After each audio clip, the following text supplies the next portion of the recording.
خب امروز قراره که با هم دیگه گرانولا بار درست کنیم. گرانولا باری که میخوام درست کنم شامل این مواد اولیه میشه که حتما تا انتهای ویدیو نگاه کنید که با هم بتونیم درستش کنیم. چی بود؟ این چی بود؟ کره بادوم زمینی، خود بادوم زمینی،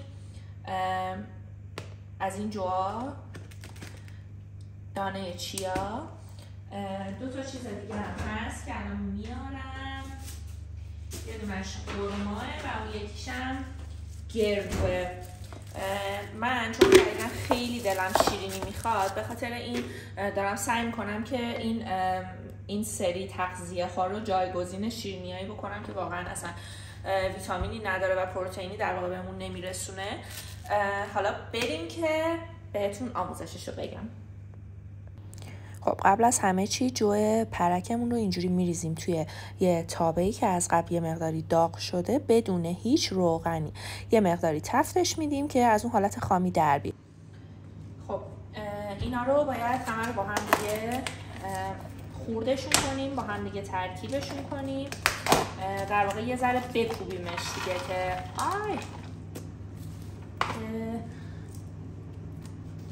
قشنگ خورد بشه، با هم دیگه ترکیب بشن. این از بادوم زمینیامون. سراغ گردوامون گردو میذاریم. خرما رو هم میتونید با پوست بذارید هم بدون پوست. من زیاد پوستش رو دوست ندارم، به خاطر این ترجیح میدم که بدون پوستش رو استفاده کنم. یه ذره شلخته شد. اینو ما یه بار قبلا نازنی که اومده بود ایران به فاطمه جون مربی باشگاه ما یاد داد و من در واقع این آموزش رو از نازنین قشنگم یاد گرفتم.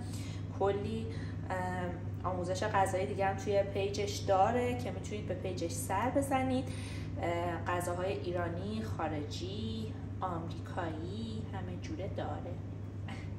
خب پوست کندن خرما یه ذره سخته. اوکی، به نظر من میخوام مثلا از همین چند تا استفاده کنم. شما میتونید بادوم هم بهش اضافه کنید یا حالا کیشمیش هم بهش اضافه کنید، ولی من فعلا دوست دارم با همینا باشه. خب من اینا رو ترجیح دادم که توی بلندر قشنگ با هم دیگه بلندش کنم که خیلی دیگه خورد بشه، ولی با هر چیزی شما میتونید، با گوشتکوب یا اصلا ته لیوان هم میتونید اینا رو خوردشون کنید. اینو یه ذره اینم نازنین برام آورده.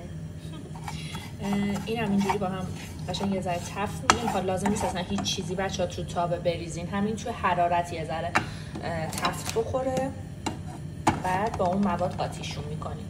خب جوی دو سری که تفت دادید به همراه این موادی که با هم دیگه بلندشون کردین که شامل بادوم زمینی و گردو و خرما میشه در حال حاضر با چیا، اینا رو با هم توی یه ظرف میریزین. بعد بچه‌ها اون کره بادوم زمینیتون رو بعد با یه قاشق عسل کاملا هم بزنین که با هم دیگه کاملا ترکیب بشن. بعد اون کره بادوم زمینی رو عسل رو میریزین توی این مواد و همه رو با هم دیگه ترکیبشون میکنیم.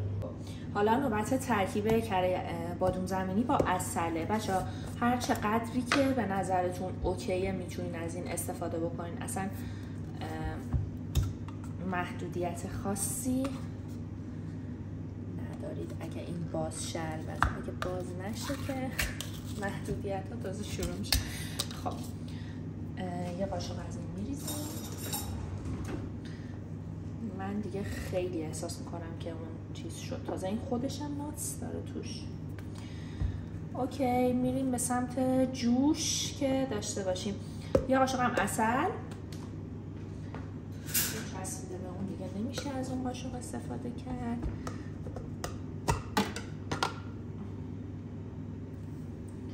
یه قاشق هم عسل میریزیم. نازنین این دوتا رو با هم دیگه گذاشت توی مایکروفر یه دقیقه، یه حالت شل بهش دست داد که بشه با اون قاطی بشه. حالا من نمیدونم بریزم یا نه. هنوز شروع نشده، یعنی شروع که شده هنوز درست نشده. خیلی خوشمزه است. خب الان این ستا رو باید کامل با هم دیگه اینجوری ورز بدیم که اینا بره توی خورده هم دیگه. اول از این شروع کنم که اون نچسبه به دستکش. سرشار از ویتامینه بچه‌ها. بعد یا قبل از باش، حالا نمیدونم قبل یا بعدش باید بخوریم، ولی هر موقع دلتون شیرینی خواست شما به راحتی میتونید اینو استفاده کنید. من بعد برم که کامل بتونم اینو هم بزنم. خب ببینیم قشنگ باید این شکلی بشه بچه‌ها. بعد اینو توی یه ظرف، حالا هر قالب که خودتون بدین، هم میتونین گرد گرد درستش کنین، هم میتونین اینجوری بخوابونین کف ظرف مربعی درستش کنید، ولی حالتی که باید بگیره دقیقاً همین حالته که یه ذره قابلیت شکل پذیری و اینجوری چسبندگی هم داشته. خب ما با اون حجم از مواد اولیه به این تعداد گرانولا بار رسیدیم. اینو میذاریم توی فریزر 1 ساعت بمونه، بعدش دیگه آماده خوردنه.